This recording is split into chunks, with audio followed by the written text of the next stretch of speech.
अगदी मार्केट सारखा चकली मसाला आता घरी बनवायचा। चला मी तुम्हाला याची रेसिपी सांगते। नमस्ते, आज आपण बनवणार आहोत चकलीचा मसाला। त्यासाठी 2 चमचे धने घेतलेले आहेत, 1 चमचा जिरे आणि 1 चमचा ओवा हे मी परतून घेतलेलं आहे गॅसवर।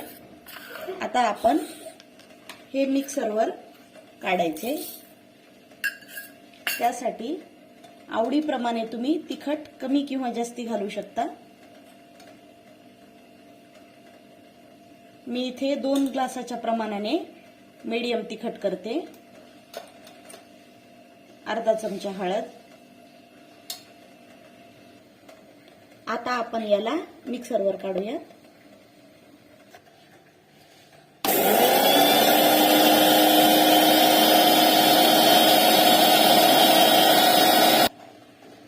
तुम्ही पाहू शकता आपला मसाला वाटून झालेला आहे। हा चकली मसाला चवीला सुद्धा खूप छान लागतो, खमंग। तुम्ही एकदा नक्की करून पहा, वास पण खूप छान येत आहे। चकलीसाठी मसाला एकदा घरी करून पहा आणि कसा लागला नक्की सांगा। धन्यवाद।